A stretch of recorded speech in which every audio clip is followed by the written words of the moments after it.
Hello everyone.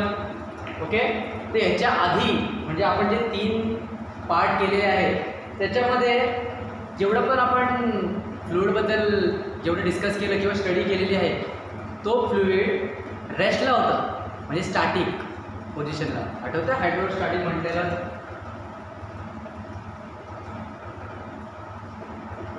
Static म्हणजे काय? रेस्टला. Hydro म्हणजे काय? वॉटरशी रिलेटेड. ओके, तर ते रेस्टला होतं ना सगळं, पूर्ण फ्लुइड रेस्टला होतं. तर तेवढं सगळं केलेलं. आत्ताचं टॉपिक म्हणजे आजचं लेक्चर मोठंच असेल, तर त्याच्यामध्ये फ्लुइड्स इन मोशन, म्हणजे फ्लुइड जर मोशनमध्ये असतील तर त्याच्यावरती किती वर्क होऊ शकतं, किंवा त्याच्यावरती कुठला फोर्स ॲक्ट होईल, किंवा त्याचा बिहेवियर कसा असेल, हे सगळं फ्लुइड्स इन मोशनमध्ये कन्सिडर केलं जातं. आणि यालाच एक वर्ड दिला आहे हायड्रोडायनॅमिक. डायनॅमिक म्हणजे काय? मुव्हेबल ना, फ्लोमध्ये असणारा, किंवा जो मूव्ह करतोय, इथून तिथून शिफ्ट होतोय, असा डायनॅमिक्स. जो मूव्हिंग आहे त्याला डायनॅमिक्स म्हणतो. आणि हायड्रो म्हणजे काय? परत वॉटरशी रिलेटेड ना, तर हायड्रो डायनॅमिक्स हाच वर्ड याला वापरला गेला आहे. हायड्रोडायनॅमिक्स पण काय आहे? एक हायड्रोडायनॅमिक एक त्याला स्टडी आहे फिजिक्सची खूप मोठी. तसंच जशी हायड्रोस्टॅटिक आहे, एक काय त्याला म्हणतात ब्रांच आहे पूर्ण खरं म्हटलं तर. हायड्रोस्टॅटिक एक पूर्ण ब्रांच आहे आणि हायड्रोडायनॅमिक्स पण एक पूर्ण ब्रांच आहे. ओके, फिजिक्सची. तर ते एक्सप्लेन केलं याच्यामध्ये. तर ही डायग्राम बघा तुमच्या टेक्स्टबुकमध्ये आहे. तर हा काय? हा पूर्ण फ्लो होते लिक्विड. समजते? लिक्विड याच्या आतमधनं फ्लो होते. लिक्विड किंवा फ्लुइड फ्लो होते, एवढं कन्सिडर करा. तर फ्लुइड फ्लो होत असेल तर त्याच्या प्रॉपर्टीज काय असतील, किंवा त्याच्यावरती फ्लो फोर्स कुठला अप्लाय होईल, प्रेशर काय असेल, एरिया काय असेल, ब्ला ब्ला ब्ला अशा गोष्टी असतील.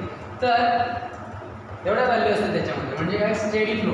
स्टेडी फ्लो म्हणजे काय? स्टेडी म्हणजे काय वाटतं तुम्हाला?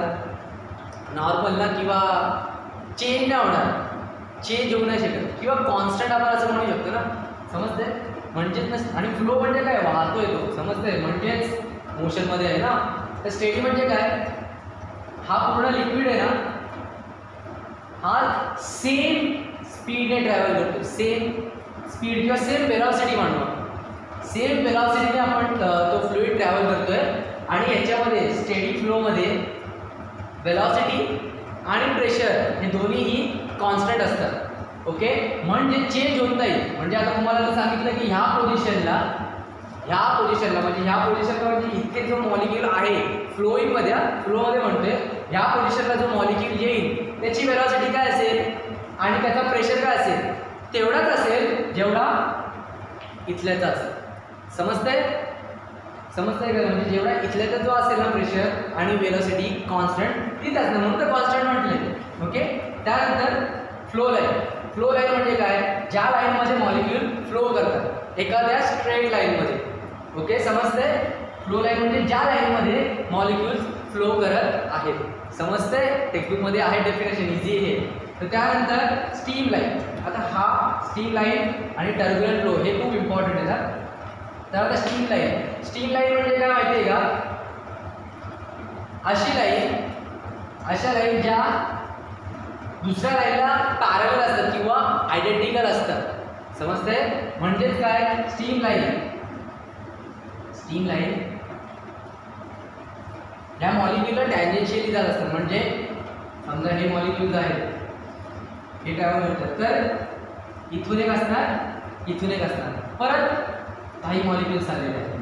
परत म्हणजे ज्या मॉलिक्यूल्स ट्रॅव्हल करतायत ना, ते सगळे मॉलिक्यूल्स कुठल्या तरी एका लाईनमध्ये ट्रॅव्हल करतायत ना, आपण म्हटलं फ्लो लाईन.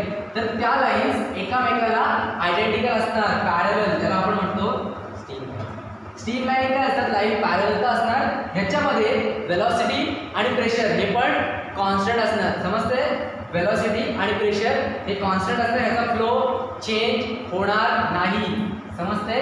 चेंज फ्लो होणार नाही. आणि ह्याच्यातले जे मॉलिक्यूल्स आहेत ते मॉलिक्यूल्स सेम स्पीडने किंवा सेम वेलॉसिटीने ट्रॅव्हल करणार, एकामेकाला पॅरलल असतात. समजते? त्यानंतर टर्ब्युलंट फ्लो. आणि याचा स्टीम लाईनचा फ्लो आहे ना, एकदम त्याला काय म्हणतात? स्टेडी असणार. समजते? याचा फ्लो स्टेडी असणार आहे. आणि याचं टर्ब्युलंट फ्लो म्हणजे काय असतं माहिती आहे का? की जिथे आता याचा उलटा जरा वेलॉसिटी आणि प्रेशर कॉन्स्टंट नसेल, म्हणजे इथे काहीतरी वेगळीच व्हेलॉसिटी असेल, काहीतरी वेगळाच प्रेशर असेल, इथे काहीतरी वेगळीच व्हेलॉसिटी असेल, काहीतरी वेगळाच प्रेशर असेल, म्हणजेच लिक्विड ज्या स्पीडने किंवा ज्या स्पीडमध्ये फ्लो करतोय तो फ्लो वेगळा असेल, ड्रास्टिक चेंज असू शकतो. म्हणजे आता तुम्हाला एका टेक्निकमध्ये बघा डायग्राम दिली की असा फ्लुइड फ्लो होतोय आणि मध्येच असा परत मागे फ्लो झाला, काहीतरी वेगळा चेंज होतोय, एका लिनियर फ्लोमध्ये नाही, परत इथे परत असं. तुम्हाला जर एक्झाम्पल द्यायला गेलो तर एखादं आता बादलीमध्ये पाणी घेतलं आणि ते पाणी आपण पूर्ण फिरवतोय, समजतंय? तर त्याच्यामध्ये पूर्ण फिरवलं तुम्ही पाणी, पूर्ण ते आता गोल गोल फिरते, परत उलटा हात असा फिरवायला सुरुवात करा, तर पाण्यावर हातावर काहीतरी प्रेशर येईल ना असा पाण्याचा, समजते? आणि काहीतरी टॉर्नेडो सारखं तयार होईल, एखादा काय तिथे म्हणतो आपण वेगळाच काहीतरी फोर्स क्रिएट होईल, असा अनस्टेबल फ्लो होईल ना तिथे. तर तो अनस्टेबल फोर्स किंवा ती अनस्टेबिलिटी म्हणजेच काय असणार आहे? टर्ब्युलंट. समजते? इन शॉर्ट वेलोसिटी आणि प्रेशर कॉन्स्टंट, इथे कॉन्स्टंट नाही, वेगळा चेंज होऊ शकतो. समजते? टर्ब्युलंट फ्लोची तुम्हाला डायग्राम दिलेली आहे टेक्स्टबुकमध्ये, अशीच डायग्राम आहे. आणि स्टीम लाईनची काहीतरी अशी डायग्राम स्ट्रेट असंच फ्लो. ओके, समजलं? ह्याच्यामध्ये डिफरन्स पाहिजे तर टेक्स्टबुक चेक करा, टेक्स्टबुकमध्ये आहे, एक्सप्लेन केलेलं आहे. समजलंय?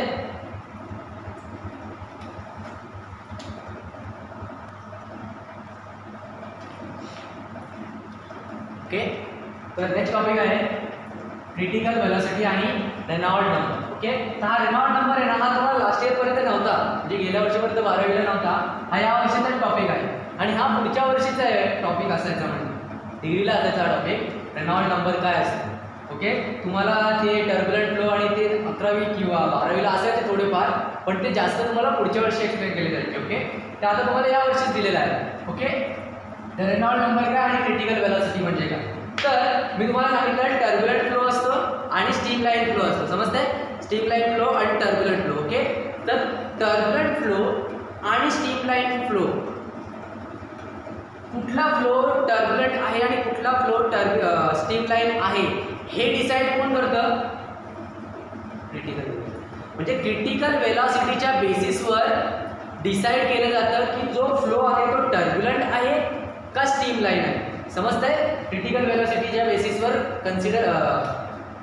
ह्याच्या बेसिसवर ठरवलं जातं की फ्लो स्टीम लाईन आहे का फ्लो टर्ब्युलंट आहे. ओके, तर त्याचा फॉर्म्युला काय? तुम्हाला डायरेक्टली फॉर्म्युला दिलेला आहे, याचं काय एक्सप्लेनेशन नाही आहे. हा फॉर्म्युला दिला, हा फॉर्म्युला जसा तसा सम सॉल्विंगमध्ये वापरायचा आहे. ओके, तर critical velocity is equal to multiplication of Reynold number and ईटा.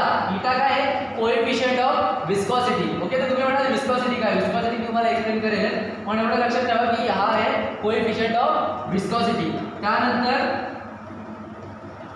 हा काय असतं? डेन्सिटी ना, आणि त्यानंतर डी डायमीटर. म्हणजे काय? कुठल्या तरी पाईप मधून फ्लो होणार आहे ना, तर त्याचा डायमीटर. ओके, समजते? तर क्रिटिकल हा काय असतो? ईटा असतो. ओके, ETA ईटा असतो हा. आता काय सांगितलं मी? Critical velocity, Reynold number, coefficient of viscosity, density of fluid, त्यानंतर डायमीटर ऑफ पाईप, ज्या पाईपमधून फ्लो होणार आहे. तर आपल्याला आता रेनॉल्ड नंबर फाइंड आउट करायचा आहे. तर वेलोसिटी तर अशी फाइंड आउट करू शकतो, पण डिरेक्टली समजा रेनॉल्ड नंबर फाइंड आउट करायला सांगितलं तर काय करणार? सगळ्या व्हॅल्यूमध्ये शिफ्ट करणार. Reynold number is equal to value आणलेले आहे. काय? डिनॉमिनेटर न्यूमरेटरला गेला, न्यूमरेटर डिनॉमिनेटरला. Okay, Reynold number is equal to ही व्हॅल्यू मिळालेली आहे. ओके, आता फ्लो टर्ब्युलंट आहे का स्टीम लाईन फ्लो आहे हे ठरवणार कसं? रेनॉल्ड नंबरवरून ठरवता येतं. क्रिटिकल वेलोसिटी तर येतच, फाइंड करू शकतो, पण रेनॉल्ड नंबरवरून पण ठरवता येतं. कसं? समजा रेनॉल्ड नंबर 1000 पेक्षा कमी आला, रेनॉल्ड नंबर 1000 पेक्षा कमी आहे, रेनॉल्ड नंबर या युनिटलेस क्वांटिटी आहे, याला युनिट्स नसतात, डायमेन्शन पण नसतात, म्हणून मी डायरेक्ट नंबर लिहिला, फक्त युनिट्स पण नाही, डायमेन्शन पण नाही. ओके, तर रेनॉल्ड नंबर 1000 पेक्षा कमी आला तर फ्लो असेल स्टीम लाईन फ्लो. हे MCQ टाईप क्वेश्चन येतात, अशी येतात एक्झामला. तर रेनॉल्ड नंबर काय? 1000 पेक्षा कमी आला तर फ्लो कुठला असेल, स्टीम लाईन. रेनॉल्ड नंबर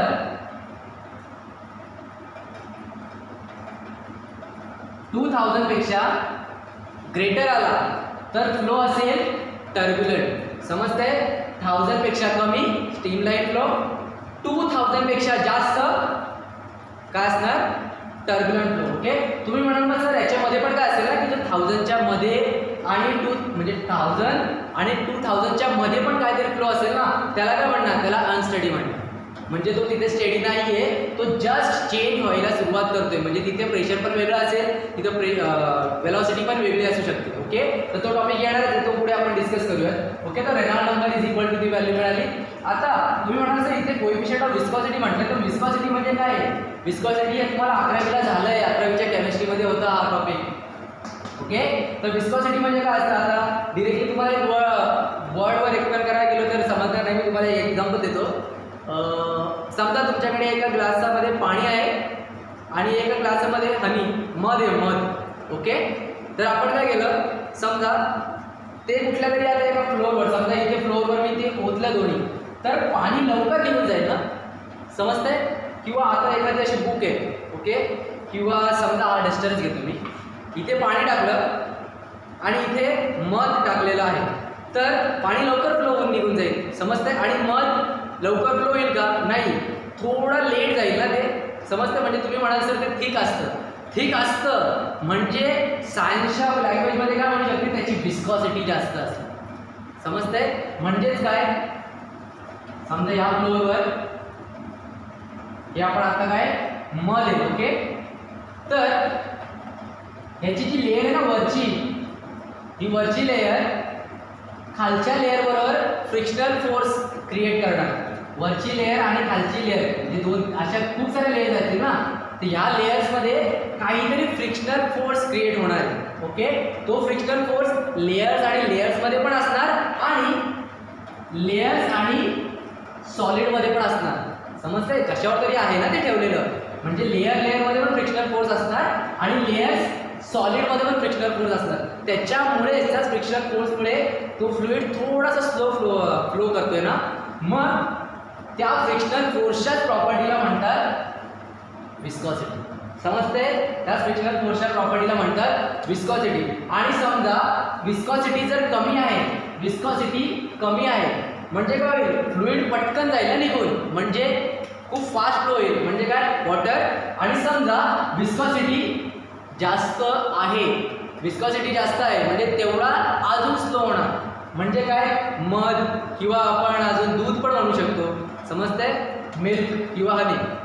समजते? आता विस्कॉसिटी तर झालं. विस्कॉसिटी, विस्कस फ्लो आणि नॉन विस्कस फ्लो, म्हणजे दोघांमध्ये तर विस्कस वर्ड आला आहे, म्हणजे विस्कॉसिटीशी रिलेटेड तर आहे. ओके, तर मग कुठला फ्लो विस्कस असतो आणि कुठला नॉन विस्कस असतो? विस्कस फ्लो म्हणजे कुठला, की असा फ्लो ज्याच्यामध्ये ह्या ज्या लेयर्स आहेत ना, लेयर्स, ह्या लेयर्सची एक्झॅक्टली मधली लेयर ही सर्वात पुढे असते, त्याच्यानंतर वरची आणि खालची, त्यानंतर सर्वात बाहेरच्या लेयर मागे असतात. इमॅजिन होते कसं असू शकतं की एखादा लावा किंवा मॅग्मा असतो ना ज्वालामुखीचा, तो पण बघा असाच फ्लो करतो, कारण त्याची सर्वात ही लेयर आहे ना, ही सर्वात पुढे असते आणि बाहेरच्या लेयर सर्वात मागे असतात, तर त्या फ्लोला आपण म्हणू शकतो विस्कस फ्लो. आणि नॉन विस्कस म्हणजे काय, की ज्याच्यामध्ये सगळ्या लेयर सेम फ्लो होतो. म्हणजेच काय, समजतंय? इमॅजिन होतंय काय असू शकतं डोक्यात, इथे एक लेयर सर्वात पुढे असेल, एक लेयर म्हणजे कुठली, सर्वात मधली लेयर सर्वात पुढे असेल आणि बाहेरच्या लेयर्स मागे असणार, आणि याच्यामध्ये सगळ्याच लेयर सेम लाईनमध्ये फ्लो करणार. समजतंय? नॉन विस्कस, विस्कॉसिटी, त्यानंतर रेनॉल्ड नंबर यांच्यामध्ये असू शकतो. ओके, आणि त्यानंतर क्रिटिकल वेलोसिटी काय असतं, समजतंय? क्रिटिकल वेलोसिटी म्हणजे स्टीम लाईन आणि टर्ब्युलंट फ्लो ज्याच्यावर डिसाईड होतं, ती वेलोसिटी म्हणजे क्रिटिकल वेलोसिटी. समजलंय? ओके, लिहून घेऊ शकता.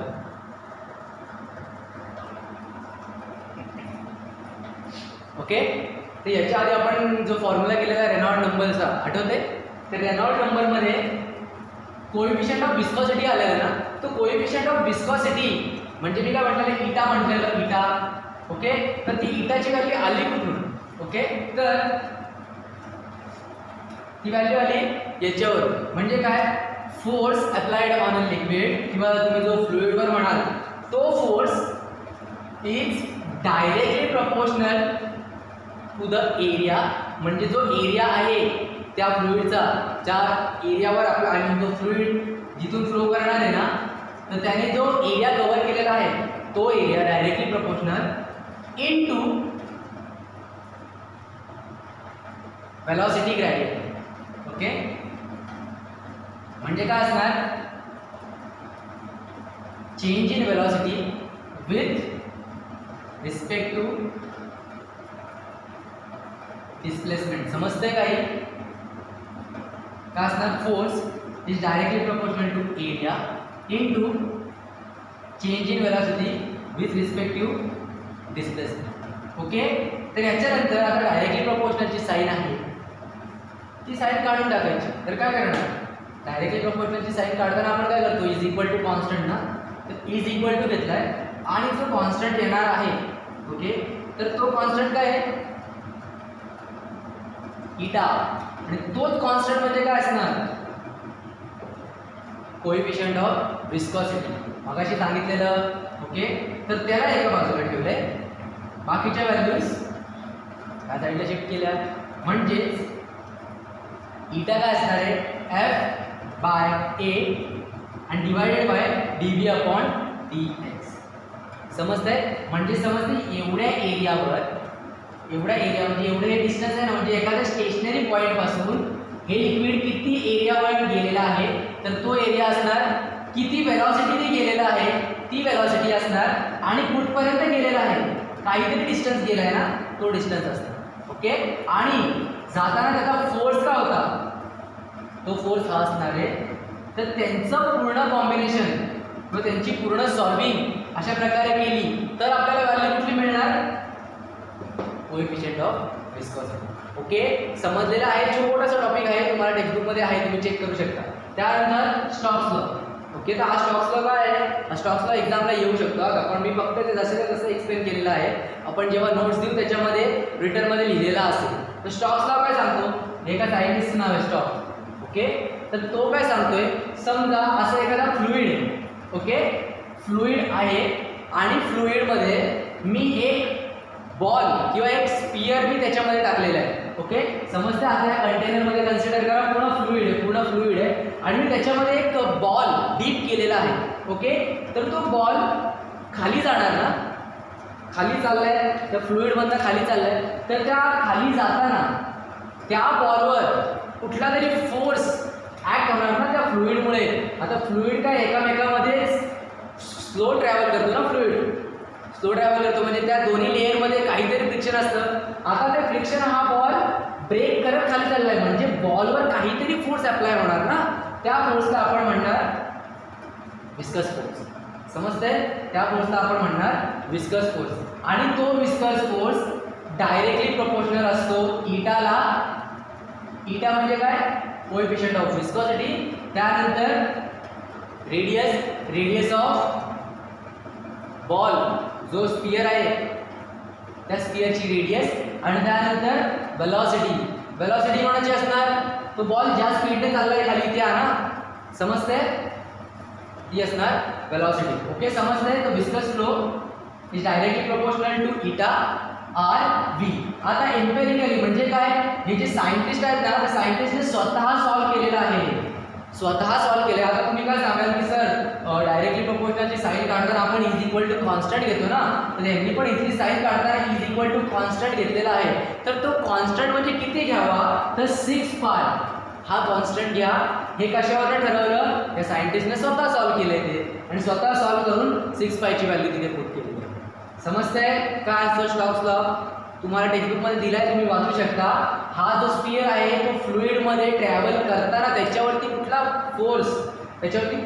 फोर्स अप्लाय होणार आहे, तो force is directly proportional to coefficient of viscosity radius of sphere and velocity of sphere आणि डायरेक्टली प्रपोर्शनल ची साइन काढून टाकली तर इज इक्वल टू कॉन्स्टंट आलाय तो इज इक्वल टू कॉन्स्टंट 6 पाय असणार आहे. आणि हा फॉर्म्युला फक्त तुम्हाला वापरायचा आहे. या फॉर्म्युला तुम्हाला सम येतील. फॉर्म्युला लक्षात ठेवा. बाकीचा टॉपिक पूर्ण इझी आहे.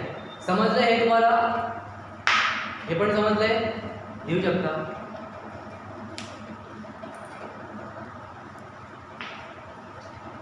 ओके. तर आता हा पुढचा टॉपिक आहे टर्मिनल वेलोसिटी. डेरिव्हेशन इम्पॉर्टंट आहे. तर टर्मिनल वेलोसिटी म्हणजे काय तर आपण एक डिरेक्टली डायग्रामवर जाऊयात. काय केलंय एक असं वेसल घेतलेला आहे. वेसलमध्ये काय लिक्विड आहे. ओके. तर वेसलच्या आतमध्ये हा जो स्पियर आहे हा स्पियर काय केला आपण डीप केलं आणि तो स्पियर खाली चाललेला आहे. ओके. तर टर्मिनल वेलोसिटी म्हणजे काय तर हा जो स्पियर खाली चाललेला आहे तो खाली ऍक्ट करणारा फोर्स कुठला आहे Fg म्हणजे कुठला वेट ना mg. तर त्यानंतर तो खाली तर चाललेला आहे पण तो डिरेक्टली खाली चालला तर त्याच्यावर खालून पण कुठले तरी फोर्स ऍक्ट होत आहेत ना. कुठला तरी फोर्स जर अपोज करत असेल ह्याच्या आधीच आपण केलेला आठवतोय विस्कस फोर्स तो Fv विस्कस फोर्स जो खाली तो स्पियर येतोय त्याच्यावर ऍक्ट होतो त्या लेअरमुळे तो विस्कस फोर्स थोडा अपोज करणार त्याला. ओके. त्याच्यानंतर अपथ्रस्ट फोर्स म्हणजे काय तो खाली येतोय तर त्याला फ्लोट करण्यासाठी समजते बोट किंवा अजून जे पण आहेत गोष्टी ज्या पाण्यावर तरंगतात त्यांना अपथ्रस्ट फोर्स लागलेला असतो. समजतंय? त्या फोर्सचा पण फॉर्म्युला काय असतो फोर्सचा फॉर्म्युला काय असतो त्या डेन्सिटी म्हणजे काय असतो mg असतो तो पण तिथला m म्हणजे काय घेणार आपण डेन्सिटी इनटू व्हॉल्यूम. समजतंय? म्हणजे आता इथे वर त्या स्पियरवर खाली तर कुठला फोर्स ऍक्ट होतोय वेट आणि वरती कुठला फोर्स ऍक्ट होतोय विस्कस फोर्स जो याच्या आधी केला आणि अपथ्रस्ट फोर्स ज्याच्याने तो थोडा फ्लोट करू शकतो. समजते? थोडा फ्लोट करू शकतो तो फोर्स. आता टर्मिनल वेलोसिटी काय तुम्ही आता फोर्सच सांगितलं वेलोसिटी बद्दल काय सांगितलं नाहीये. टर्मिनल वेलोसिटी म्हणजे काय माहितीये का हा इथे टाकल्या इथे तरंगत नाहीये ना थोडा खाली आलाय ना तो थोडा खाली आलाय म्हणजे बट ऑब्वियस mg त्याचा वेट हा वेट ह्या दोन्ही फोर्सपेक्षा जास्त आहे म्हणजे Fg हा Fu आणि Fv पेक्षा जास्त आहे. समजते? म्हणजे ह्यांचा नेट फोर्स काय असेल नेट फोर्स Fg मायनस या दोघांची ॲडिशन ना Fg मधून मी या दोघांना जर मायनस केलं तर ह्याच्यावरती आपला होणारा नेट फोर्स मला मिळेल. समजते? वेट मधून हे दोन जर मी मायनस केले तर याच्यावरती आपल्या होणारा मला नेट फोर्स मिळेल. ओके. तर तो नेट फोर्स आहे Fg minus Fv plus Fv. Okay. आता पुढे जाऊयात आपण. तर तो फोर्स तर मिळालाय नेट फोर्स काय असेल. आता टर्मिनल वेलोसिटी म्हणजे काय जेव्हा तो net force is equal to 0 असेल कुठल्या पोझिशनला म्हणजे आता हा वरून खाली येतोय इथे खाली टेकण्याच्या आधी तो बॉल किंवा तो स्पियर कुठल्या पोझिशनला आल्यावर त्याचा नेट फोर्स 0 होईल.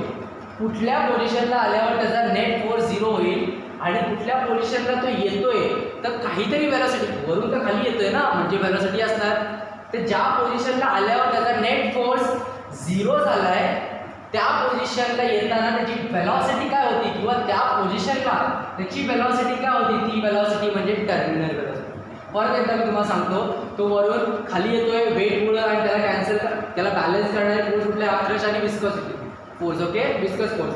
आता त्या विस्कस फोर्स आणि वेट यांचं आपण सबट्रॅक्शन केलं म्हणजे वेटमध्ये ते दोन्ही मायनस केले इज इक्वल टू आपल्याला काय मिळेल नेट फोर्स. ज्या वेळेस या नेट फोर्सची व्हॅल्यू इज इक्वल टू 0 असेल ज्या पोझिशनला त्या पोझिशनला जी वेलोसिटी असेल ना त्या स्पियरची किंवा त्या बॉलची ती वेलोसिटी म्हणजे टर्मिनल वेलोसिटी. आता तुम्ही सांगा F ची व्हॅल्यू जर 0 होतीये म्हणजे मी समजा इथे 0 पुट करणार ना इथे जर 0 पुट केला तर ही पूर्ण व्हॅल्यू निगेटिव्ह आहे म्हणजे ही व्हॅल्यू या साईडला येईल. या साईडला आल्यावर काय होईल Fg is equal to Fv plus Fu ना Fg is equal to Fv plus Fu म्हणजेच वेट इज इक्वल टू ह्या दोघांची ॲडिशन जेव्हा होईल तेव्हा तो कुठेतरी मध्ये असा तरंगत असेल ना पाण्याच्या आतमध्ये लिक्विडच्या आतमध्ये. समजतंय? तेव्हा फोर्स काय असणार 0 आणि त्यावेळेस जी वेलॉसिटी ऍड करणार ती वेलॉसिटी कुठली असणार टर्मिनल वेलॉसिटी. ओके, आता पुढे जाऊयात आपण. ती वेलॉसिटी तर कळाली की जेव्हा net force is equal to 0 असेल त्या पॉइंटला वेलॉसिटी काय असेल, ती वेलॉसिटी असेल टर्मिनल वेलॉसिटी. पण ती फाइंड कशी करणार जेव्हा आपल्याला न्यूमरिकल सॉल्व करायचे तेव्हा ती फाइंड कशी करणार, तर त्याच्यासाठी हे पूर्ण डेरिव्हेशन दिलेलं आहे. ओके, तर आता डेरिव्हेशनवर जाऊयात आपण. एम काय असणार मास ऑफ बॉल. ओके, त्याच्यानंतर रो काय असणार डेन्सिटी ऑफ बॉल किंवा density of sphere. Okay, density of sphere. आणि सिग्मा असणार आहे डेन्सिटी ऑफ लिक्विड मीडियम, म्हणजे आपण जे लिक्विड वापरले ना, जो फ्लुइड वापरलाय तो कुठला फ्लुइड आहे, त्याची काय मीडियम आहे. ओके, तर तो मीडियम जो असेल त्याची डेन्सिटी, म्हणजे समजा वॉटर आहे तर वॉटरची डेन्सिटी, मर्क्युरी आहे तर मर्क्युरीची डेन्सिटी, कुठलाही आपण फ्लुइड वापरला असेल त्याची डेन्सिटी. आणि त्यानंतर इटा. इटा म्हणजे काय असतो कोएफिशियंट ऑफ विस्कॉसिटी. ते झालं. आता जेव्हा तो ज्या पोझिशनला थांबेल, मी काय म्हटलेलं फ्रिक्शनल फोर्स काय होतोय net force is equal to 0 असेल. नेट फोर्स इक्वल टू 0 म्हणजे काय, या व्हॅल्यू इथे म्हणजेच काय force due to weight is equal to addition of thrust and viscous force. Okay, म्हणजे ह्या दोघांची addition is equal to weight असेल. म्हणजे तो बॉल कुठेतरी थांबेल ना, म्हणजे ह्या दोघांची ॲडिशन म्हणजे दोन्ही अपवर्ड जाणारे फोर्स आहेत त्यांची addition is equal to downward force ना, म्हणजे total upward force is equal to total downward force. तेव्हाच आपल्याला वेलोसिटी मिळेल. Total downward force is equal to total upward force. Total downward force is equal to total upward force. समजते काय करतोय, तेव्हाच तर ती कंडिशन सॅटिस्फाय होणार ना. तो बॉल इथे कुठेतरी थांबलेला असेल, कारण नेट डाऊनवर्ड काय बोलतोय, नेट डाऊनवर्ड फोर्स 0 असेल. समजते, तेव्हा या कंडिशन सॅटिस्फाय होणार. Total downward force total upward force. Okay, तर आता टोटल डाऊनवर्ड फोर्स म्हणजे खाली जाणारा फोर्स कुठला आहे वेट म्हणजे mg. ओके, त्यानंतर टोटल अपवर्ड फोर्स म्हणजे कुठला आहे viscous force plus up thrust force. Okay, आता हा जी आहे जी ॲज इट इज एम काय स्फियर ना, स्फियर आहे समजतं, स्फियर तर आहे. त्याच्यानंतर त्याची वेलोसिटी मास काय असेल डेन्सिटी काय असतं मास अपॉन व्हॉल्यूम. मास काय असणार डेन्सिटी इंटू व्हॉल्यूम. तर इथे काय केलं density into volume. Volume of sphere काय असणार 4/3 r³ ते पुट केलं. त्याच्यानंतर इथे विस्कस फोर्स काय आलेला 6π eta rb याच्या आधीच्या डेरिव्हेशन मध्ये केलं प्लस fu. अपथ्रस्ट म्हणजे काय, त्या बॉलला वर लागणारा फोर्स, त्या बॉलला वर लागतोय फ्लोट करण्यासाठी लागणारा फोर्स. ओके, तर आता इथे मी मगाशी बाय मिस्टेक मी मीडियमची डेन्सिटी म्हटलेलं, ही डेन्सिटी पण कोणाची असणार आहे त्याच बॉलची असणार आहे. समजते. ओके, तर ते आता पुट केलं आपण मीडियमची डेन्सिटी. ओके, इथली मीडियमची डेन्सिटी इथे पुट केलेली आहे. आता 4/3 π r³ आता असणार. ओके, हा झाला व्हॉल्यूम त्या बॉलचा, आणि त्या बॉलवर जी ज्या मीडियनने फोर्स ऍक्ट होतोय त्याची डेन्सिटी. ओके, त्या बॉलवर ज्या मीडियनमुळे जी डेन्सिटी ऍक्ट होती ती डेन्सिटी म्हणजे सिग्मा. ओके, आणि जी काय ॲक्सेलरेशन ड्यू टू ग्रॅव्हिटी. समजते. हा फॉर्म्युला म्हणजे काय असतो अप थ्रस्ट फोर्स, त्याचा फॉर्म्युला काय असतो डेन्सिटी इंटू व्हॉल्यूम इंटू जी. ओके, डेन्सिटी इंटू व्हॉल्यूम म्हणजे काय मास ना, तेच मी पुट केलेला आहे. हा फॉर्म्युला तुम्हाला 10वीला होता. एखादा बोट जर पाण्याच्या वर फ्लोट करत असेल तर तिथे ऍक्ट करणारा अपथ्रस्ट फोर्स कुठला असतो. ओके, ते झालं. आता ही व्हॅल्यू प्लस मध्ये इकडे आली की मायनस मध्ये झाली. समजते. काय केलं मी, ही पूर्ण व्हॅल्यू उचलली आहे या साईडला घेऊन आलोय, म्हणजे एका साईडला काय राहणार 6π eta rb ती राहिली एका साईडला. त्याच्यानंतर ही व्हॅल्यू उचलून इथे आणली तर 4/3 π r³ कॉमन आलं. जी तो पण कॉमन आला. राहिला काय डेन्सिटी वेगवेगळ्या.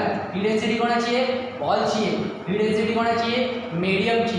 ओके, ही डेन्सिटी मीडियमचीच असणार आहे. माय मिस्टेक, मी मागाशी चुकून बोललो असेल. ही डेन्सिटी बॉलची आहे, ही डेन्सिटी मीडियमची. ओके, आणि हा काय असणार आहे व्हॉल्यूम ऑफ बॉल, आणि हा जी इज इक्वल टू 6 पाय इटा आर बी. आता आपल्याला काय करायचं, वेलोसिटी फाइंड आउट करायची ना. तर इथे बघा वेलोसिटी आहे, ही वेलोसिटी कुठली असणार आहे, टर्मिनल वेलोसिटी. तिला एका बाजूला ठेवा, बाकी सगळ्या व्हॅल्यूज त्या साईडला. तर काय केलं, वेलोसिटी एका बाजूला, बाकी 6 पाय इटा आर ह्या साईडला आले. तर ही इक्वेशन मिळालेली आहे. समजते. आता काय करणार, एक आर आर कॅन्सल, पाय पायची व्हॅल्यू कॅन्सल, 2 2 जा 2 3 जा 3 3 जा 9, आणि या व्हॅल्यू. समजते. म्हणजे ती वेलोसिटी काय असणार आहे, 2/3 r square g in bracket density of ball minus density of medium divided by eta. Eta म्हणजे काय असेल, कोएफिशिएंट ऑफ विस्कोसिटी. आता हीच व्हॅल्यू तुम्ही ईटाच्या फॉर्ममध्ये पण लिहू शकता. म्हणजे समजा त्यांनी कधीतरी सांगितलं असेल की coefficient of viscosity find out करा, तर मागासचा फॉर्म्युला जर आठवला नाही किंवा मागासच्या फॉर्म्युलात ज्या व्हॅल्यूज दिल्या आहेत त्या व्हॅल्यू गिवन नसतील सममध्ये, ह्यांच्यापैकी कुठली व्हॅल्यू गिवन असेल तर याच्यावर तुम्ही ईटाची पण व्हॅल्यू फाइंड आउट करू शकता. म्हणजे काय, आ ईटा डिनॉमिनेटरला तर न्यूमरेटरला येईल, व्ही डिनॉमिनेटरला येईल. म्हणजे व्हॅल्यू तेच राहतील, फक्त थोडा इंटरचेंज होईल. R square g sigma divided by. समजतंय. ही मिळाली वेलोसिटी. आता परत सांगतो, एक लिक्विड आहे, लिक्विडमध्ये जो बॉल आहे तो बॉल खाली चाललेला आहे. ओके, तर तो कुठल्या तरी पोझिशनला जाऊन स्टेबल होईल. तर ज्या पोझिशनला गेल्याच्या नंतर तो स्टेबल होतोय त्या पोझिशनला जी वेलोसिटी असेल ती असेल टर्मिनल वेलोसिटी. ओके, आणि तो खाली चाललेला आहे तर तो खाली कुठल्या फोर्समुळे चाललाय, वेटमुळे. आणि त्याला बॅलन्स करण्यासाठी किंवा त्याला अपोज करण्यासाठी दोन फोर्सेस, कुठला, एक थ्रस्ट आणि एक विस्कस फोर्स. तो विस्कस फोर्स लिक्विडमुळे त्या मटेरियल किंवा त्या स्पिअरवर ऍक्ट होतोय. ओके, तर आता आपण काय केलं, त्याचा नेट फोर्स काय असणार, F is equal to F G minus F T plus F U. त्यानंतर जेव्हा त्या दोघांची व्हॅल्यू, ह्या फोर्स आणि या दोघांची व्हॅल्यू इक्वल होईल किंवा त्यांची नेट फोर्सची व्हॅल्यू 0 होईल, तेव्हा काय असणार, जी वेलोसिटी असेल ती असेल टर्मिनल वेलोसिटी. तर आपण इथे इक्वल टू 0 टाकला, इथे 0, म्हणजे ह्या दोन्ही व्हॅल्यू इक्वल झाल्या. आता ह्या दोन्ही व्हॅल्यू इक्वल झालेल्या आहेत, म्हणजे अपवर्ड फोर्स आणि डाऊनवर्ड फोर्स इक्वल झाला आहे, तर तो इक्वल लिहिला. आता त्याच्यावरून आपल्याला वेलोसिटीचं डेरिव्हेशन आहे. तर वेलोसिटी फाइंड आउट करायची, ते टोटल डाऊनवर्ड फोर्स म्हणजे वेट ऑफ स्पियर आणि अपवर्ड फोर्स म्हणजे विस्कस फोर्स आणि अपथ्रस्ट फोर्स. त्यांच्या व्हॅल्यू इथे पुट केलेल्या आहेत. पुट केल्याच्या नंतर वेलोसिटीच्या टर्ममध्ये व्हॅल्यू मिळालेली आहे, ती इथे लिहिली आणि कुठल्या व्हॅल्यूज त्या साईडला लिहिली. तर वेलोसिटी इज इक्वल टू हा फॉर्म्युला मिळालेला आहे आणि हा फॉर्म्युला खूप इम्पॉर्टंट आहे. या फॉर्म्युलावर तुम्हाला सम येतात. ओके, या फॉर्म्युलावर सम येतात, त्या फॉर्म्युलावर ते सम सॉल्व करावे लागतात. एक्झामला येतात, 2-2, 3-3 मार्क्सला येतात. कधी कधी विस्कस फोर्स पहिले फाइंड आउट करायचा असतो. विस्कस फोर्सवरून तुम्ही ईटाची व्हॅल्यू फाइंड आउट करणार, ती ईटाची व्हॅल्यू इथे पुट करणार आणि मग त्याच्यानंतर वेलोसिटी फाइंड आउट करणार. कधी कधी 3-3, 4-4 मार्क्ससाठी पण येतात. समजलेलं आहे, टॉपिक इझी आहे पण थोडासा तुम्हाला बघावं लागणार आहे. समजलंय, पाहिजे ते लिहून घेऊ शकता तुम्ही.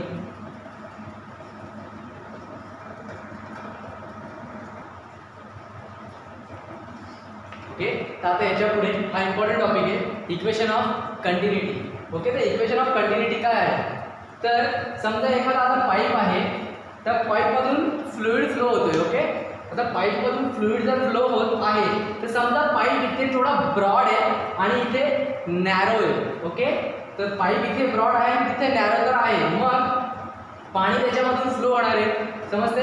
पाणी काय, तो फ्लुइड तो इनकम्प्रेसिबल असणार, कंप्रेस तर होत नाही. ओके, म्हणजे इथून जेवढं पाणी गेलेलं आहे, म्हणजे या पोझिशनला, या एरियामधून दिसतंय EFGH, ह्या एरियामधून जेवढं पाणी आहे, म्हणजे ह्या एरियामध्ये जेवढं पाण्याचा मास आहे तेवढाच मास इथे असेल ना, तेव्हा असणार आहे. म्हणजे काय, PQRS. ह्या पोझिशनला इथे ह्या एरियामध्ये जेवढा मास असेल पाण्याचं किंवा त्या फ्लुइडचं, तेवढंच मास इथे असणार आहे. ओके, तर हेच सांगते कंटिन्युटी इक्वेशन. ओके, आता कंटिन्युटी इक्वेशन पुढे कंटिन्यू करूया आपण. तर समजा इथून पाण्याचा काहीतरी फ्लो आहे ब्रॉड एरियातून, तो इथून जर पाणी गेलं आणि इथून एरिया थोडासा असा नॅरो होत चाललाय, तर तर इथून जे पाणी चाललेलं आहे, इथून जे पाणी बाहेर येईल आणि इथून पाणी जे आत गेलेलं आहे, पाण्याचा मास तर सेमच असणार आहे, पण इथून पाणी ज्या वेलॉसिटीने आत गेलेलं आहे त्याच्यापेक्षा जास्त वेलॉसिटीने बाहेर येणार. समजते? लॉजिक तरी लागतोय की अरे इथे ब्रॉड एरिया आहे आणि इथे एरिया नॅरो आहे. ओके, समजते?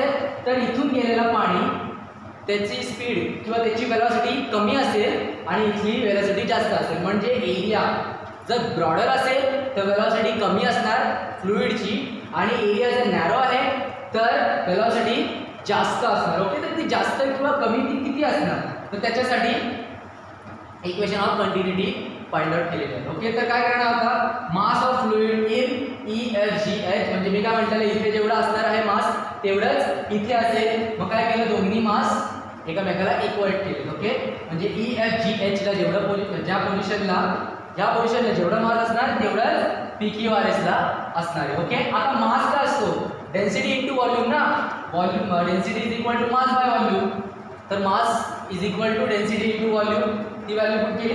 इथे पण काय येणार, डेन्सिटी इंटू व्हॉल्यूम. त्याच्यानंतर डेन्सिटी ॲज इट इज राहिली, व्हॉल्यूम काय असणार, हा जो पाईप आहे म्हणजे हे सेक्शन म्हणतो आम्ही, हा एवढा एरिया, इथे व्हॉल्यूम काय असणार, तर इथला व्हॉल्यूम म्हणजे काय, इथला एरिया इंटू ई पासून एफ पर्यंत जेवढा डिस्टन्स ट्रॅव्हल केले तेवढे. समजते? म्हणजे त्या पाण्याचं ई पासून एफ पर्यंत जेवढं डिस्प्लेसमेंट झाले, ई पासून एफ पर्यंत जेवढं डिस्प्लेसमेंट झाले ते डिस्प्लेसमेंट इंटू याचा एरिया म्हणजेच व्हॉल्यूम ना. व्हॉल्यूम का असतो, एरिया इंटू डिस्टन्स ना. ते हे डिस्टन्स म्हणजे काय, इथून इथपर्यंत, आणि एरिया म्हणजे तो पूर्ण एरिया. ओके, तर ती व्हॉल्यूमच्या ठिकाणी आपण काय केलं, तो एरिया म्हणजे A1 एरिया बघा इथे A1 दिलेला आहे, A1 इंटू डिस्प्लेसमेंट म्हणजे ई पासून एफ पर्यंत झालेली displacement. Same procedure for second value, sigma rho as it is. त्यानंतर व्हॉल्यूम, इथला सेकंड व्हॉल्यूम पण काय असणार, व्हॉल्यूम काय असतो, एरिया इंटू डिस्प्लेसमेंट, तर त्याचा सेकंड एरिया आणि सेकंड डिस्प्लेसमेंट. ओके, ते तर झालं. आता rho area 1 as it is. आता ही व्हॅल्यू कुठून आली, वेलॉसिटी इंटू टाइम. डिस्प्लेसमेंट काय असते, डिस्प्लेसमेंट 11वीला झालं हा चॅप्टर. समजते? डिस्प्लेसमेंट काय असते, वेलॉसिटी इंटू टाइम. नाही समजलं, वेलॉसिटी काय असते, change in displacement with respective time ना. वेलॉसिटी डिस्प्लेसमेंटला आपण जर टाइमने डिफरन्शिएट केलं तर वेलॉसिटी मिळणार, वेलॉसिटीला टाइमने डिफरन्शिएट केलं तर ॲक्सेलरेशन मिळणार. आपण डायनामिक्समध्ये पण केलंय. ओके, तर आता डिस्प्लेसमेंटला टाइमने डिफरन्शिएट केलं तर वेलॉसिटी मिळेल. तर आता वेलॉसिटीला जर टाइमने मल्टिप्लाय केलं तर काय मिळेल, डिस्प्लेसमेंट ना. मग ही डिस्प्लेसमेंट इथे आहे, तर मी डिस्प्लेसमेंटला काय केलं, वेलॉसिटी इंटू टाइम. समजतंय? हे 11वीला झालेलं आहे, 10वीला पण सांगितलेलं आहे. ओके, किंवा आपण डायनामिक्स केलं त्याच्यामध्ये पण आहे. ओके, तर आता डिस्प्लेसमेंटला काय केलं मी, वेलॉसिटी इंटू टाइम. आता वेलॉसिटी कुठली असणार, ह्या पोझिशन जी वेलॉसिटी आहे ती. ओके, आणि सेम इथला ds सेकंड, तिथे काय असणार, वेलॉसिटी म्हणजे ह्या पोझिशनला जी वेलॉसिटी असेल ती. मग तुम्ही म्हणायचं टाइमला का नाही नंबर दिला, मी काय म्हणतोय, ह्या एरियात जेवढा टाइम लागणार आहे ना तेवढाच टाइम ह्या एरियात लागेल. समजते? म्हणून तर स्पीड जास्त असेल ना. आता समजा ह्या एरियामध्ये टाइम जास्त लागलाय आणि ह्या एरियामध्ये टाइम कमी लागलाय, तर वेलॉसिटी अजून डबल असणार. समजते? तर आपण काय करणार आहे, आपल्याला फक्त वेलॉसिटी फाइंड आउट करायची आहे. मी काय केलंय, ह्या पॉईंटपासून ह्या पॉईंटपर्यंत जेवढा टाइम लागलाय तेवढाच टाइम ह्या पॉईंटपासून ह्या पॉईंटपर्यंत. म्हणजे इथे समजा 5 मिनिट लागले, 5 मिनिट तर खूप जास्त झाले. समजा ह्या पॉईंटपासून इथे 2 सेकंद, तर इथून पण इथे 2 सेकंद, तर वेलॉसिटी जास्त असणार आहे. समजतंय? टाइम पण मी सेम घेतलेला आहे. ओके, आता ते झालं. आता दोन्ही व्हॅल्यू एकामेकाला इक्वेट केले, तर डेन्सिटी लिक्विडचीच आहे, डेन्सिटी कॅन्सल झाली, टाइम पण सेम आहे, टाइम पण कॅन्सल झाला, तर इज इक्वल टू काय राहिलं, area into velocity of first part area into velocity of second. Okay, ह्याला म्हणतो volume rate of flow. Okay, समजते? Volume rate of flow.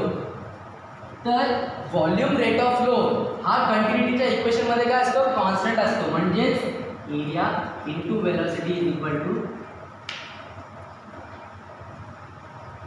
Constant. समजते? व्हॉल्यूम रेट ऑफ फ्लो हा काय असतो? कॉन्स्टंट असतो. म्हणजेच volume rate of flow of first part is equal to volume rate of flow of second part हा असणार. किंवा काही समजलं नाही ना, आता हे तर डेरिव्हेशन तर समजलं असेल, पण कधी कधी वर्डिंग्स आपल्याला आठवत नाही. ते एवढं लक्षात ठेवा, इथे वेलोसिटी कमी असेल, इथे वेलोसिटी जास्त असेल, तर ती वेलोसिटी कशी फाइंड आउट करणार? इक्वेशन ऑफ कंटिन्युटी वरून. इक्वेशन ऑफ कंटिन्युटी काय असते? a1 b1 is equal to a2 b2. a1 म्हणजे पहिल्याचा एरिया, b1 म्हणजे पहिल्याची वेलोसिटी, a2 म्हणजे दुसऱ्याचा एरिया, b2 म्हणजे दुसऱ्याची वेलोसिटी. आता समजा तुम्हाला पहिल्याची वेलोसिटी सांगितलेली आहे त्यांनी काहीतरी 2 मीटर पर सेकंड. 2 मीटर पर सेकंड आहे पहिल्याची वेलोसिटी. ओके, आणि त्यांनी सांगितलेली आहे की दुसऱ्याची वेलोसिटी काढा, म्हणजे ह्या पोझिशनची वेलोसिटी काढा. तर तुम्ही काय करणार? v2 मध्ये इक्वेशन घेणार ना. v2 is equal to a1 काय डिनॉमिनेटरला येणार आणि v1 ची व्हॅल्यू 2 मीटर पर सेकंड काढणार. एरिया काहीतरी असेल, त्यांच्या सगळ्यांचं मल्टिप्लिकेशन करून आन्सर काय येणार? v2. समजते? म्हणजे फायनल इक्वेशन काय आहे? v2 is equal to a1 bye a2 आणि v1. ही इक्वेशन असते इक्वेशन ऑफ कंटिन्युटी. समजलेलं आहे? इम्पॉर्टंट टॉपिक आहे, त्याच्यावर पण सम येणार आहे. पाहिजे तर तुम्ही व्हिडिओ पॉज करा आणि लिहून घेऊ शकता. ओके, आता नेक्स्ट टॉपिक आहे बर्नौलीज इक्वेशन. ओके, तर खूप इम्पॉर्टंट टॉपिक आहे हा म्हणजे तुम्हाला लास्ट इयरपर्यंत नव्हताच. हा तुम्हाला इंजिनिअरिंगमध्ये आहे हा टॉपिक. हे पूर्ण डेरिव्हेशनसुद्धा त्याच्यातच होतं. हे त्याच्यातलं डेरिव्हेशन काढून तुम्हाला दिलेलं आहे बर्नौलीज इक्वेशन. ओके, तर फ्लो लिक्विड ह्या पाईपमधून फ्लो होत आहे. ओके, म्हणजे ह्या पोझिशनला वेलोसिटी काहीतरी वेगळी असेल, ह्या पोझिशनला वेलोसिटी वेगळी असेल. ओके, तर ह्या पोझिशनला सरफेस समजा हा कन्सिडर केला, तर सरफेसची हाईट ही कन्सिडर केली h1, ही हाईट कन्सिडर केली आहे h2. त्याच्यानंतर P पासून Q पर्यंत जे लिक्विड ट्रॅव्हल केलेलं आहे, तर त्या P पासून Q पर्यंत लिक्विडने ट्रॅव्हल केलं तर त्याला काय म्हणणार? d1. ते डिस्टन्स d1 घेतलंय. इथपासून इथपर्यंत ट्रॅव्हल केलं त्याला म्हटलंय d2. त्यानंतर कुठल्या वेलोसिटीने ट्रॅव्हल केलं त्याला म्हटलंय v1. कुठल्या वेलोसिटीने इथे ट्रॅव्हल केलं त्याला म्हटलंय v2. ओके, आणि त्याच्यानंतर p इंटू a म्हणजे इथे वेलोसिटीने तर चाललाय, पण इथे कुठला तरी फोर्स पण अप्लाय केलेला असेल ना. तो फोर्स कुठला असेल? p by p into a. काय असतो? Pressure is equal to f by a ना. तर हा a इथे आला तर f is equal to p into a. तीच व्हॅल्यू इथे पुट केली, म्हणजे f इथला फोर्स pa असणार, इथला फोर्स p2 असणार. ओके, आता मग बर्नौलीज इक्वेशन ही त्याच्यासाठी फाइंड आउट केलेली आहे. ओके, तर समजा ह्या पोझिशनला वेलोसिटी काय आहे तरी आपल्याला माहितीच आहे, पण ह्या पोझिशनपासून ह्या पोझिशनपर्यंत pressure in the form of pressure आपण फाइंड आउट करू शकतो ना इक्वेशन. समजा तुम्हाला गिवन दिली असेल प्रेशरची व्हॅल्यू, तर प्रेशरच्या व्हॅल्यूवरून पण तुम्ही इक्वेशन फाइंड आउट करू शकता आणि त्याच्यावरून व्हॅल्यू फाइंड आउट करू शकता. ओके, तर डेरिव्हेशन आहे काय? डेरिव्हेशन थिअरी तर आहे, थोडीशी थिअरी आहे, म्हणजे व्हॅल्यूज कुठल्या घेतल्या आहेत, काय घेतल्या आहेत, ही व्हॅल्यू काय, ही व्हॅल्यू काय आहे, हे सगळं आधी आपण डेटा लिहितो ना, तो डेटा आहे. आणि त्या डेटाच्या नंतर मग पुढचं डेरिव्हेशन हे आहे. ओके, तर आता D is equal to a1 d1 a2 d2. हे काय होतं? व्हॉल्यूम ना, rate of change of volume होतं. ह्याच्या आधी केलेलं बघा, आठवतं तुम्हाला? Rate of change of volume म्हणजे a1 d1 is equal to a2 d2. समजते? इक्वेशन ऑफ कंटिन्युटी केलेलं होतं, ab is equal to constant केलेला. ओके, तर त्याच्यातली व्हॅल्यू आहे ही, म्हणजे काय? Rate of change of volume. म्हणजे व्हॉल्यूम जर चेंज होते तर त्याला काय कन्सिडर केलं आहे? d. ओके, म्हणजे एरिया इंटू डिस्टन्स. इथलं व्हॉल्यूम आणि इथलं व्हॉल्यूम सेमच असणार, म्हणूनच स्पीड जास्त असते ना. समजते? म्हणूनच ते इथली स्पीड कमी आणि इथली स्पीड जास्त असते, कारण व्हॉल्यूम सेम असतं.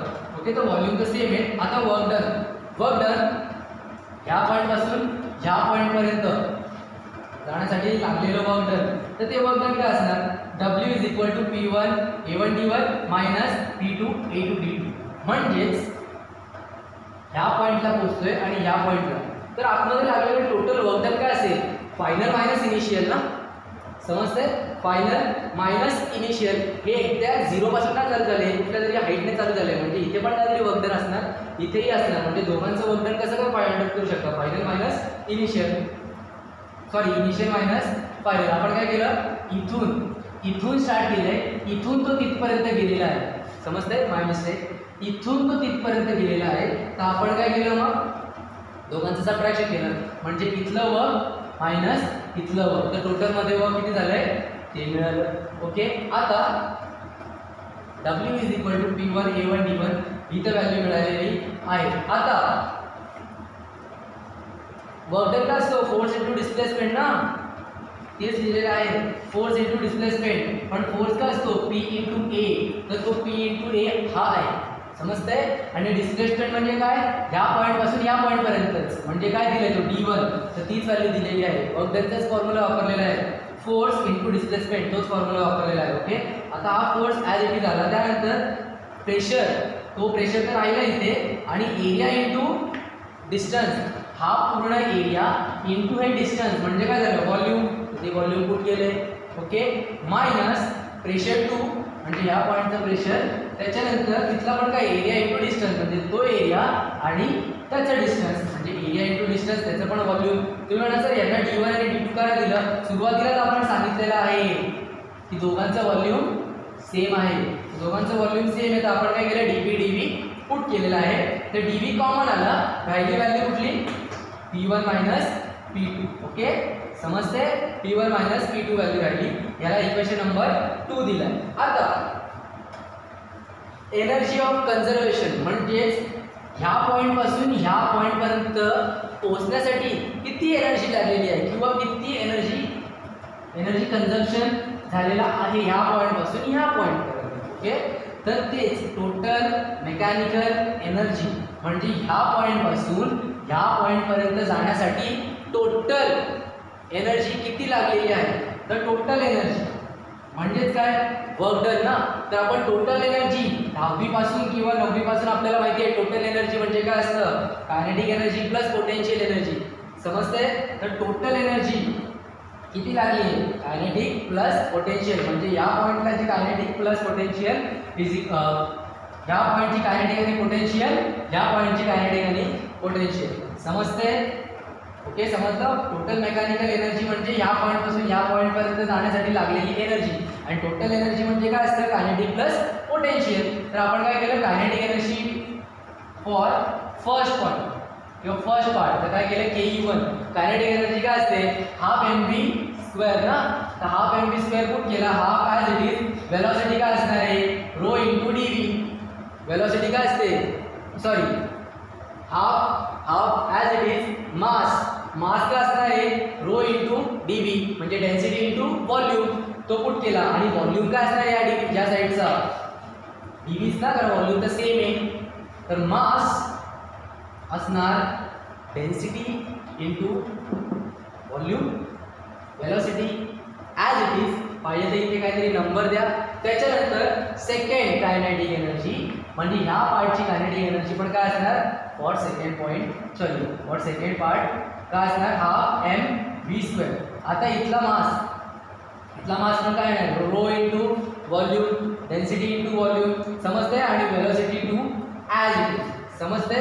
आता इथे वर्क डन होतं, ओके, इथे वर्क डन होतं, म्हणून आपण काय केलं ह्या पॉईंट पासून ह्या पॉईंटला जाणारी एनर्जी, सॉरी ह्या पॉईंट पासून ह्या पॉईंटला जाणारे टोटल वर्क डन किती लागलेलं, म्हणून आपण इनिशियल मायनस हे केलेलं, म्हणजे P1 मधून 2 मायनस केलेलं, म्हणून ही टर्म आलेली. पण आता ही एनर्जी आहे, ही एनर्जी काय असेल फायनल मायनस इनिशियल, म्हणून इथे बघा फायनल मायनस इनिशियल व्हॅल्यू काढलेली आहे, म्हणजे इथे जी कायनेटिक एनर्जी होती आणि इथे जी कायनेटिक एनर्जी होती, या दोघांमधला डिफरन्स किती असणार या पूर्ण पाथ फॉलो करण्यासाठी किती डिफरन्स लागलेला आहे. तर ते डिफरन्स कसं फाइंड आउट करणार K2 minus K1, kinetic energy second part, kinetic energy first part, आपण त्या दोघांना मायनस केलं, हाफ कॉमन आला, m नाही रो रो तो पण कॉमन आला, डीव्ही तो पण कॉमन आला. सेकंड पार्ट मधून फर्स्ट पार्ट मायनस केलाय तर v2 square minus v1 square ती व्हॅल्यू आली ॲज इट इज. ओके समजलंय, ती व्हॅल्यू आली ॲज इट इज. पाहिजे तर इथे 1 2 3 इथे नंबर पाहिजे तर 4 दिला. ओके इथे नंबर 4 दिला आपण. आता कायनेटिक एनर्जी तर झाली, आता पोटेन्शियल एनर्जी पण लागणार आहे ना. तर ह्या पॉइंटची पोटेन्शियल एनर्जी काय असते, mgh ना, mass into acceleration due to gravity into h काय असते हाईट. ओके तर आता ह्या पॉइंट पासून ह्या पॉइंट पर्यंत हाईट किती आहे h1. तर पहिल्या पार्ट साठी पोटेन्शियल एनर्जी काय आहे mgh. m म्हणजे काय rho into dv, g acceleration due to gravity as it is आणि h काय आहे h1. तर तो h1 पुट केला. Same procedure for second. काय मिळालं h2. आता आपण काय करणार, सेम पोटेन्शियल एनर्जी ह्या पॉइंटला पोहोचताना किती आहे ह्या पॉइंट पासून. तर आपण काय केलं 2 - 1. तर दोघांमध्ये कॉमन काय आहे g dv आणि सिग्मा रो. g dv आणि रो म्हणजे ग्रॅव्हिटी, व्हॉल्यूम आणि डेन्सिटी कॉमन आहे, कॉमन काढले बाहेर आणि राहिलं काय h2 - h1. समजलंय तुम्हाला. ओके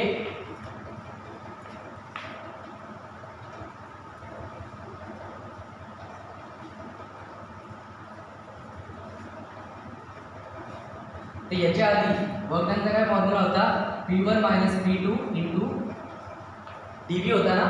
इथे बघा आपण नंबर सेकंड दिलेला होता आणि वर्कडनचा फॉर्म्युला काय होता, kinetic energy plus potential energy. Okay तर कायनेटिक एनर्जी काय मिळालेली आपल्याला, half rho dv v2 square minus v1 square plus potential energy काय मिळाली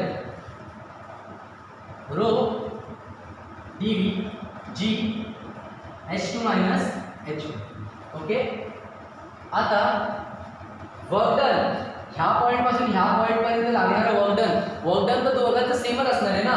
तर आपण काय करणार, हे दोन्ही वर्क डन एकमेकाला इक्वेट करणार. ओके म्हणजे आता इथे 2 होता, याला 3, त्याला पाहिजे त्याला 5 नंबर द्या आणि ह्या इक्वेशनला 6 द्या. From 2 and 6. ओके इक्वेशन 2 आणि इक्वेशन 6. ओके तर दोघांबरोबर काय आलं, आपण दोघांचे LHS जर सेम आहेत, दोघांचे LHS जर सेम आहेत तर दोघांचे RHS पण सेम असणार ना. तर दोघांचे RHS आपण काय केले, इक्वल केले. तर ह्याचा RHS काय P1 - P2 dv is equal to ह्याचा RHS काय हाफ, हे मी रफ करतो,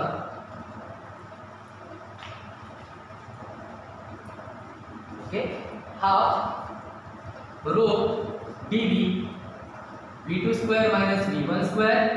okay plus rho dv g h1 minus. Okay आता इथे बघा P1 P2 as it is dv. Okay आता हा dv आहे ना, हा dv मी इथून कट करून टाकतो, तुम्हाला कळेल मी काय करतो. Is equal to half rho, इथे पण dv आहे, इथे पण dv आहे. तर मी काय केलं, या दोघांमधून dv कॉमन काढलाय. तो कॉमन काढलेला dv बाहेर असेल ना तर तो dv आणि हा dv कॅन्सल झालाय म्हणून मी इथे dv लिहित नाही. समजते का ना, व्हॉल्यूम तर सेम आहे, राहिलेली व्हॅल्यू काय हाफ dv तर कॅन्सल झाला, v2 square minus v1 square. Okay plus इथे पण डेन्सिटी dv इथे पण कॅन्सल झाला, g राहिला ॲज इट इज काय आलं h मायनस h. ओके इथपर्यंत समजलंय तुम्हाला. आता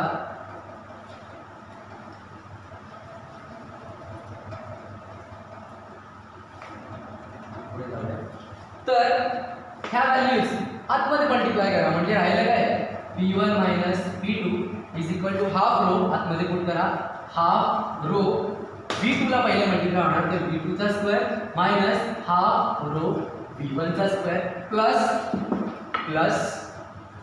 रो g h1 ला मल्टिप्लाय होणार म्हणजे h1 मायनस मधला minus row g h2. Okay, तर आपल्याला बर्नॉलीज इक्वेशन फाइंड आउट करायची आहे, एवढं लक्षात ठेवा इन टर्म्स ऑफ प्रेशर. तर आपण काय करणार, जेवढे फर्स्ट, आता इथे डायग्राम मध्ये ती मी रफ केलेली आहे, पण तुम्हाला इमॅजिन होते इथे काय फर्स्ट एरिया होता, इथे सेकंड होता, तर जेवढे फर्स्ट वाले आहेत ना, जेवढे फर्स्ट वाले टर्म्स आहेत त्यांना एका बाजूला घ्या, जेवढे सेकंड वाले टर्म आहेत त्यांना दुसऱ्या बाजूला घ्या. म्हणजेच काय, P1 ॲज इट इज. इथे बघा V1 आहे, हा निगेटिव्ह आहे, त्याला या साईडला आला तर पॉझिटिव्ह येईल. म्हणजे काय झालं, हा रो V1 स्क्वेअर. इथे बघा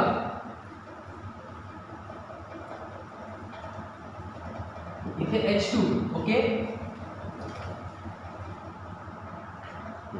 हा, तर काय केलेलं इथे H2.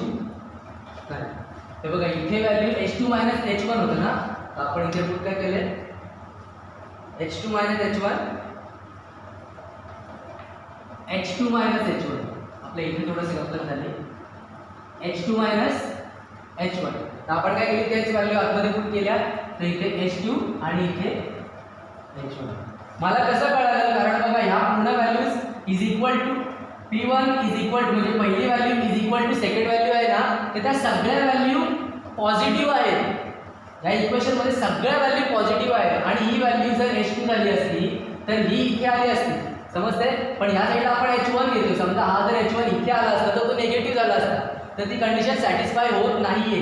म्हणून माझं चुकलं हे मला कळालं, तर मी काय केलं, मग इथे आता इथे 2 टाकणार आणि इथे 1. ह्या तशा कंडिशन होत्या ते अप्लाय केल्या. आता आपण काय करतोय, फर्स्ट टर्म वाले व्हॅल्यूज इथे पुट करतोय, तर रो जी H1 तो ह्या साईडला आला तर तो मायनस आहे, इथे आला तर काय होईल, प्लस होईल, प्लस होईल. ओके, इज इक्वल टू हा P2 मायनस मध्ये, हा त्या साईडला गेला तर काय होणार, तो प्लस होणार, म्हणजे P2 प्लस इथे राहिलेल्या व्हॅल्यू कुठल्या आहेत, half rho V2 square, half rho V2 square. त्यानंतर राहिली कुठली value, second, plus rho GH. आणि ही पूर्ण इक्वेशन असणार आहे बर्नॉलीज इक्वेशन. समजते, ही पूर्ण इक्वेशन असणार आहे बर्नॉलीज इक्वेशन. याच्यामध्ये तुम्हाला प्रेशर पण दिलेला असेल, वेलोसिटी पण दिलेली असेल, फर्स्ट पार्टची म्हणतो आम्ही, हाईट पण दिलेली असेल, डेन्सिटी आणि रो काय असणार आहे लिक्विडचं ॲज इट इज कॉन्स्टंट असेल, प्रेशर सेकंड पॉईंटचं दिलेला असेल, वेलोसिटी सेकंड पॉईंटची असेल, हाईट काहीतरी दिलेली असेल, तर कुठली तरी व्हॅल्यू अननोन असेल याच्यामध्ये, तर ती व्हॅल्यू फाइंड आउट करायला सांगितलेली असू शकते. कधी प्रेशर दिलेला असेल तर इथला प्रेशर काढायला सांगतील, हाईट दिलेली असेल तर तिथली हाईट काढायला सांगतील. समजते, ही खूप इम्पॉर्टंट इक्वेशन आहे आणि तुम्हालाच या वर्षी सिलेबस जेव्हा चेंज झाला ती ही आली, गेल्या वर्षीपर्यंत ही नव्हती सिलेबसला. हे डिग्रीचा आहे हा पूर्ण डेरिव्हेशन, तर डिग्रीवाल्यांचा आहे तर तो तुम्हाला देण्यात आलेला आहे. म्हणजे तो मे बी या वर्षीच्या एक्झामला येऊ शकतो. तर जेवढा इम्पॉर्टंट आहे म्हणून एवढा मोठा आहे तो, समजते. तर तुम्हाला स्टडी करायचीच आहे ही, हे समजलेलं आहे नक्की. पाहिजे तर तुम्ही पॉज करून लिहू शकता. आपलं थोडंसं इथे चुकलेलं होतं तर ते आपण सेट केलेलं आहे, रिप्लेस केलेलं आहे. जसं इथे H2 मायनस H1 होतं तर इथे थोडीशी चूक झालेली आहे, तर ती सॉल्व्ह केलेली आहे आपण आणि पुढे सॉल्व्ह करून ही इक्वेशन आलेली आहे. ओके, समजते. पाहिजे ते व्हिडिओ पॉज करून तुम्ही लिहू शकता. ओके, लिहूया. सांगू ना 10 बरोबर. ओके, ते लास्ट 2 टॉपिक आहेत. ओके, ते एक आहे स्पीड ऑफ इफ्लक्स आणि वेंच्युरी ट्यूब. ते ह्याच्यामध्ये पण काय केलं, बर्नॉलीज इक्वेशनच वापरलेले आहेत. हे 2च टॉपिक आहेत त्याच्यामध्ये डेरिव्हेशन्स आहेत आणि त्यानंतरचे टॉपिक्स टेक्स्टबुकमध्ये दिलेले आहेत ते थेरॉटिकल आहे. थेरॉटिकल म्हणजे तुम्ही जे ते वाचले ना तरी पण तुम्हाला इझी कळणार आहे. ओके, वाचून तुम्हाला कळेल, फक्त एकदा तुम्ही पाहिजे तर ते वाचा. ओके, आपण ते इथे डिस्कस नाही करणार, आपण काय करणार फक्त हे डेरिव्हेशन तुम्हाला मी आता एक्सप्लेन करतो. ओके, तर स्पीड ऑफ इफ्लक्स म्हणजे काय, समजा एखादा मोठा कंटेनर आहे. ओके, आणि त्या कंटेनरच्या इथे एक होल आहे. ओके, आणि त्या कंटेनरवर समजा आपण काहीतरी प्रेशर, काहीतरी फोर्स लावला, ते प्रेशर ॲक्ट होणार त्याच्यावरती. तर त्या प्रेशरमुळे वरती आपण किती प्रेशर ॲक्ट केला, ओके, किंवा वरच्या प्रेशरमुळे इथून जो लिक्विड बाहेर जाणार आहे त्याची वेलोसिटी काय असेल, त्याची व्हेलॉसिटी काय असेल तर ती व्हेलॉसिटी आपण याच्यामध्ये फाइंड आउट करणार आहे. तर काय करणार, लिक्विड काय ते हाईटला आहे. ओके, तर त्याची हाईट आहे h. ओके, तर आपण पुढे जाऊया. तर बर्नौलीज इक्वेशन काय होती, P1 plus half rho V1 plus rho V1 square plus rho G H1 is equal to P2 plus half rho V2 square plus rho G H2. ही equation होती Bernoulli's equation. तर याच्यामध्ये आता आपण Bernoulli's equation वापरूया. तर काय करणार, ही पहिला पार्ट म्हणजे पहिल्या व्हॅल्यूज इथल्या वरच्या आणि सेकंड पार्ट म्हणजे खालच्या व्हॅल्यूज. ओके, तर आता इथून वरून प्रेशर ऍक्ट होतोय ना, वरून प्रेशर ऍक्ट होतोय. तो वरून प्रेशर ऍक्ट होतोय म्हणजे ओपन येतं. कुठला प्रेशर असणार, ॲटमॉस्फिअरिक. ओके, त्याच्यानंतर इथून लिक्विड बाहेर येते, या होलमधून लिक्विड बाहेर येते. खूपच बारीक होल आहे, खूपच लहान होल आहे, एकदम काय त्याला म्हणू शकतो आपण, सुई किंवा सुईपेक्षा थोडंसं या मार्गाने एवढा होल असू शकतो. तर तो होल पण खूप लहान आहे. त्यानंतर मग लिक्विड बाहेर येते. तर ते बाहेर आलेलं लिक्विड पण कुठे येते, ॲटमॉस्फिअरमध्ये ना. मग तिथला पण प्रेशर काय असणार, P0. ओके, त्यानंतर इथली व्हेलॉसिटी, इनिशियल व्हेलॉसिटी काय असणार, हाफ रो V1 स्क्वेअर, त्या व्हेलॉसिटीने तो येतोय. आणि मग बाहेर येणारी व्हेलॉसिटी काय असणार, हाफ रो V2 स्क्वेअर. त्यानंतर rho GH. Okay, rho GH पहिल्यासाठी हाईट आहे ना, एवढ्या हाईटला लिक्विड आहे. ओके, मग तुम्ही म्हणाल दुसऱ्यासाठी हाईट नाही आहे का, दुसऱ्यासाठी हाईटच नाही आहे. इथे डायरेक्टली होल आहे आणि त्या होलमधनं लिक्विड डायरेक्ट बाहेर येते. म्हणजे तिथे काही हाईटच नाही आहे, लिक्विड डायरेक्ट सराउंडिंगला येते, ॲटमॉस्फिअरला येते. म्हणजे तिथे काही हाईट असेल का, नाही. हाईट नाही आहे म्हणजे तिथली हाईट 0 असणार. म्हणून इथला रो GH2 आहे ना, ही व्हॅल्यू 0 कन्सिडर केली आहे आणि ती लिहिलेलीच नाही. ओके, झालं पुढे. आता ही इक्वेशन आठवते, इक्वेशन ऑफ कंटिन्युटी होती ही, आपण आजच केलं आजच्या लेक्चरला. तर काय होतं, A1 V1 is equal to A2 V2. तर आपण काय केलं, तिथून V1 ची व्हॅल्यू काढली in terms of A2 A1. तर ही व्हॅल्यू इथून उचलली आणि कशामध्ये पुट केली, V1 मध्ये. ओके, तर हे काय झालं, ॲटमॉस्फिअरिक प्रेशर दोन्हीकडे सेम आहे, तर कॅन्सल झाला. Half as it is, rho as it is. V1 ची व्हॅल्यू काय होती, A2/A1 V2. ही व्हॅल्यू इथे पुट केली.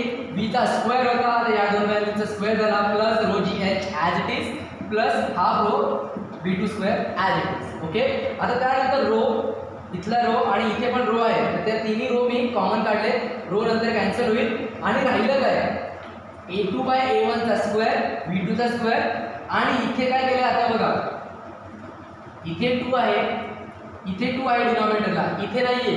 तर आपण काय केलं, थ्रू आउट 2 ने मल्टिप्लाय केलं. थ्रू आउट इक्वेशनला 2 ने जर मल्टिप्लाय केलं तर इथे 2, तो 2 कॅन्सल, इथे 2 आहे ॲज इट इज, इथला 2 पण कॅन्सल झाला. ओके, आता ही व्हॅल्यू इथे काय केलं, रो कॉमन काढला, रो पण कॅन्सल झाला, इथून रो कट झाला. आता इथे बघा काय केलेलं आहे मी, ही डिरेक्टली इक्वेशनमध्ये काय सांगितलंय, ही जी हा जो टर्म आहे ना, हा A2/A1 the whole square V2 square, हा टर्म मी इथून उचललेला आहे, इज इक्वल टू च्या त्या साईडला नेलं. तर लेफ्ट साईडला काय राहील, 2GH, रो कॅन्सल झाला, एवढं लक्षात ठेवा.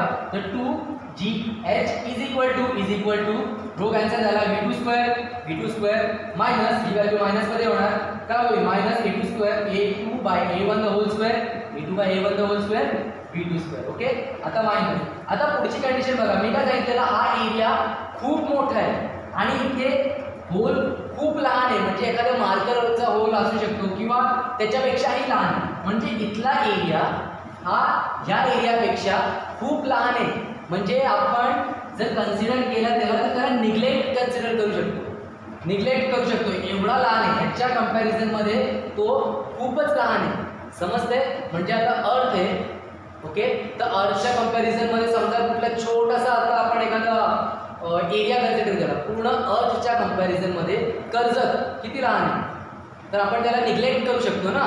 तर तसंच A1 हा A2 पेक्षा खूप मोठा आहे, A2 पेक्षा A1 खूप मोठा आहे, म्हणून आपण त्याला निग्लेक्ट केलं म्हणजे काय केलं, A2 ची व्हॅल्यू 0 कन्सिडर केली.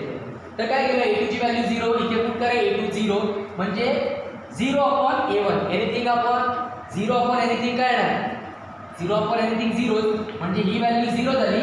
0 × V2 ही पूर्ण व्हॅल्यू 0 झाली. म्हणजे राहिलं का इथे फक्त V2 चा square is equal to 2GH. समजते, राहिली व्हॅल्यू एवढी फक्त, ही पूर्ण 0 झाली. कशामुळे? एरियामुळे. एरिया खूप लहान आहे. ओके, तर V2 चा square is equal to 2GH. Okay, तर आता V2 चा स्क्वेअर मिळाला आहे आपल्याला, फक्त V2 ची व्हॅल्यू पाहिजे. तर मी काय करणार? स्क्वेअर रूट काढणार. स्क्वेअर रूट काढला तर इथे स्क्वेअर रूट येणार. ओके, तर V2 is equal to under root of 2GH. म्हणजेच ह्या होलमधून तो लिक्विड ज्या वेलॉसिटीने पास होणार आहे ती वेलॉसिटी काय आहे? Under root of 2GH. म्हणजे समजते, रूट ऑफ 2 तर माहिती आहे, जी काय ॲक्सेलरेशन ड्यू टू ग्रॅव्हिटी, आणि H काय असेल? हा वाला H. समजते, म्हणजे ही जर व्हॅल्यू माहीत असतील तर इथून किती वेलॉसिटीने तो लिक्विड पास होणार आहे ते मिळेल. Okay, second venturi tube. Venturi tube काय असते? एक असा फ्लो, इथून फ्लो असतो लिक्विडचा आणि मग ते चेंज होतो आणि त्यानंतर परत तोच फ्लो होतो. ओके, म्हणजे इथलं डायमेन्शन आणि इथलं डायमेन्शन वेगळं असणार आहे. इथला व्हॉल्यूम, इथला एरिया आणि इथला एरिया. ओके, पण तुम्हाला एवढं लक्षात येते का की पास्कल्स लॉ मध्ये आपण काय डिस्कस केलेलं की लिक्विडच्या आतमध्ये भले कितीही चेंजेस असू दे पण प्रेशर सगळीकडे सेम अप्लाय होतो. समजते, प्रेशर सगळीकडे, पास्कल्स लॉ काय सांगतो तेच सांगतो ना, प्रेशर सगळीकडे सेम अप्लाय होतो. म्हणजे इथे जो प्रेशर असेल आणि इथे जो प्रेशर असेल दोन्ही प्रेशर सेम असतील. समजते, ओके, म्हणजे इथे जो प्रेशर अप्लाय होणार आहे तो सेम असण्यापेक्षा काय असेल? सेम असण्यापेक्षा काय असेल? ओके, सेम नसेल, माय मिस्टेक, सेम नसेल, पण तो असणार काय? तर ती इक्वेशन आपल्याला आलेली बघा, P1 - P2 is equal to ρGH. हा काय होता? Pressure due to liquid column. Liquid कॉलममुळे जो प्रेशर होता तो, आणि हा काय होता? Pressure difference. समजते, pressure difference is equal to pressure due to liquid column, तो मिळालेला. तर ह्याचा वापर आपण करणार आहोत त्याच्यामध्ये. तर आता काय करणार?